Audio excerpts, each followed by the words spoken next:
Also, some news that I did not address on this show, but has been addressed by me on Twitter. Rashad Bateman decided that he was going to opt out at Minnesota. Man, opt out to begin with when I didn't think it was going to have no season. Opt back in, play 5 games, opt back out. Now, Minnesota's 2-3, and if they're 5-0, we're not asking that question anymore. But man said, after further dialogue with Coach Fleck and my family, we decided that after this most recent COVID-19 outbreak and the cancellation of this weekend's game, that it made the most sense to begin to focus on the next stage of my career. Minnesota has changed me forever, and the lessons I learned in the row the boat culture will stay with me for the rest of my life. There is no better coach to play for in the nation than Coach Fleck, and I appreciate everything he has done for me. I can't thank my coaches enough for always supporting me and for always pushing me to change. What is that? Change my best each day. Okay. With that being said, I am excited for everything I can and will do to be a positive influence in this community that has welcomed me with open arms. None of it goes unnoticed. I know I have a ton to be thankful for, and I wish everyone a happy and healthy Thanksgiving holiday. Well, that's that. Goodness me. Man, it says, again positive. Lol, he's catching a COVID like chlamydia. You're cutting me. Okay, that's what we're doing. How about this Texas wins over Iowa State but loses to Kansas right before the conference championship? That would suck. I don't think it's possible, but that would suck. Let me see what else we got in here. Once Jimbo beats Saban, then A&M can get love. Sure. But y'all got stomped by Alabama this year. That's what it is. Okay. Appreciate that, Doc. You got to that before I did. See what else. I'm trying to see what other questions we got in here that I can address here on the RJ Young Show podcast, where we live stream at 3 o'clock on Mondays and Wednesdays. And apparently during the college football playoff rankings show. Lots of statements, no question marks. Yes, I talked about the game getting postponed, Patrick. Is there a program that is trash right now that will be dominating in 5 years due to NIL? Georgia Tech really is sleeping giant, in my opinion, just because of being in the ATL middle, or in the middle of the ATL. Yeah, but Georgia's right there. So is Clemson. That's the reason Georgia Tech can't recruit. Georgia's there. Clemson's there. Tennessee ain't that far away. It's in Knoxville. UNC is down the road. They all have charismatic coaches with the exception of Jeremy Pruitt, right? Mac Brown knows how to be charismatic and recruit. Kirby Smart still knows how to be charismatic and recruit. Dabo is charismatic and recruits. They are also doing the most with NIL, especially like, this is interesting because Clemson is actually not pushing that as hard as I think they should be. Tennessee isn't either. Georgia, I think, is going to follow the money because Georgia is not going to turn down nothing but their collar when it comes to kiddos. And if the kiddo wants the NIL package, they're going to come up with the NIL package. I think Georgia Tech is always going to be difficult for those reasons, but also because it's an engineering school. Like, you got to have really good, not really good, but you got to have good grades to get into Georgia Tech. Like, you got to have good grades to get into Notre Dame, Northwestern, or Stanford. That's where Georgia Tech lives. That's why it's difficult to recruit to Georgia Tech. I mean, you don't necessarily go to Georgia Tech to play football. I mean, or I should say, you don't go to Georgia Tech to play in the NFL. Calvin Johnson's the last dude I can really think of that went to Georgia Tech and we all knew was going to the NFL. Whereas you go to Georgia, we know what it is. At UNC even, we know what it is, right? Clemson, we know what it is. Tennessee, we know what it is. Georgia Tech, not so much, dog. Not so much. You also have to remember that same middle of ATL area, that's where one Kyle Hamilton came out of. You know where Kyle Hamilton plays football? Notre Dame. So even among teams that you should be recruiting with and beat out, you're losing to. That's the reason I don't see it happening for Georgia Tech. Let's see. With Burton's commit, do you think EE shies away from OSU this year? No, I don't think Emeka Egbuka is going to flinch because of a wide receiver commit in 2022. That ain't how those work. That only works for quarterbacks. because there's only one quarterback on the field at a time. You can run G. Scott, Julian Fleming, Jackson Smith, and Jigba on the same play. Hell, you could put them in the same formation. You can put them out there at trips, right? And run Chris Olave to the left side. Like, you can do that. It's fine. Who do you like to see OU play in a bowl game? SC, LSU? Georgia. I know A&M is probably going to get that spot, but Georgia.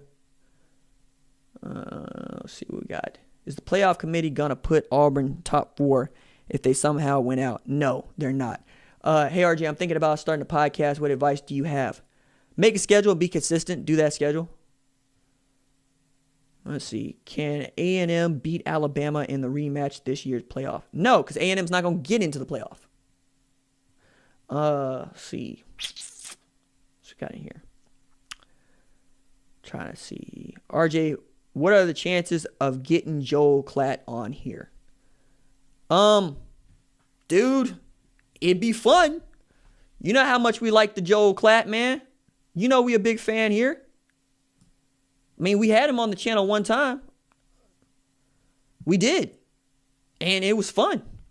I had him on my radio show that one time. It was fun. All right, as we get out of here, I want to talk just a little bit about one of my favorite subjects and a short king. A short king who most folks want to give so much hell to. But I, myself, understand the man, understand what it means to be a short king, understand how y'all vertically just disingenuous and mean folks can be. Okay? The vertical libel, like the vertical arrogance that we inspire out of you folks is second to none. So my man Brendan Radley Hiles goes by Bookie, wears the 44, plays slot corner nickel safety for the Oklahoma Sooners. Catches a lot of hell because he picks up personal foul penalty every now and again, an unsportsmanlike conduct penalty. OU fans love to rip this man on the Twitters, and so does media. But let me tell you what Lincoln Riley had to say about this, because he was asked about the unsportsmanlike conduct penalties when there's really only one. He was from Bookie over the weekend in Bedlam, to which he answered the unsportsmanlike conduct bit, and then he said, I will say real quick too, I will say on that last question, because I know a lot's been made of it, and I think I said this the other day, and I don't think it got written about any. I know Bookie's taken some grief, and there's no question there are things he's got to do better. I would also say too, and hopefully you guys will choose to write this as well, I don't know that we have a bigger team player on this team than that guy. I mean, that guy is the most for his teammates, staying late with young guys, most energetic, helping coach up young guys. I mean, he's just bringing it more to this he brings more to this than what the people on the outside realize. So, while there's absolutely things he's got to correct and do better, I love having that kid here. He makes us better all the time. And we will be a worse program the day that he's not here. Lincoln Riley, talking about Brendan Radley Hiles, a.k.a. Bookie. I needed y'all to hear that because that's real talk right there. I appreciate that. I'm glad that Lincoln took the opportunity to speak up for his mans, because that's my mans too. Everybody I've ever talked to about Bookie says the same thing. He is how you coach your kids to be. 100% leader. Let me see. Doc Winston No Boogie saying, shout out to everyone in the chat. You guys rock. Help this channel out by smashing the like button and hit the subscribe button and ring the bell for notifications. Doc always making sure that we stay up on that, and I appreciate that because that's how the channel grows, right? We went over 57,000 subscribers overnight, and y'all are all a part of that. I appreciate you for being here. Let me see. Bookie is like Leon O'Neal for A&M. I love Leon. Leon's cool. Like, I didn't know y'all felt that way about Leon. I like Leon.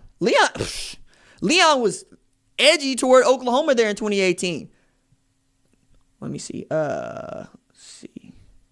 Randy Jackson, my bad. Let me clean that up. If OSU loses before the Big Ten championship and beats Northwestern, do they put 2 SEC teams in and 2 ACC teams in? No, because you're also taking into account whether or not the Pac-12 champ is undefeated and whether or not Cincinnati is undefeated, along with an undefeated BYU. You're not going to put a 2-loss team in there. You're just not. The Big Ten champ is going to get in. I don't think the runner-up for the Big Ten champ does not get in. Let's see. Trying to see what else we got in here. Bama boy, what you got? LSU will get hammered by the NCAA. Give it a little more time. That dude really wants them to get hammered. Let me see. What else we got in here? All right, ladies and gentlemen. I do believe that is going to do it for this live show. I always appreciate y'all for showing up to these. They're fun. I get to interact with the chat like it's callers, and it's a little bit more, well, it's a little less unruly. And one of the reasons is because Doc Winston Boogie is in there making sure that the chat stays clean for everybody. We got some rules that people are really getting on board with and starting to follow, like don't spam the chat. If you have a badge, I'm probably going to get to your question a little bit sooner than I do other questions. Don't use all caps to try to get attention. Be respectful in the chat. Don't call each other names. I appreciate that. It's a lot of fun when it interacts like this. All right. Happy Thanksgiving to all of you. And I will see y'all in like an hour. Deuces.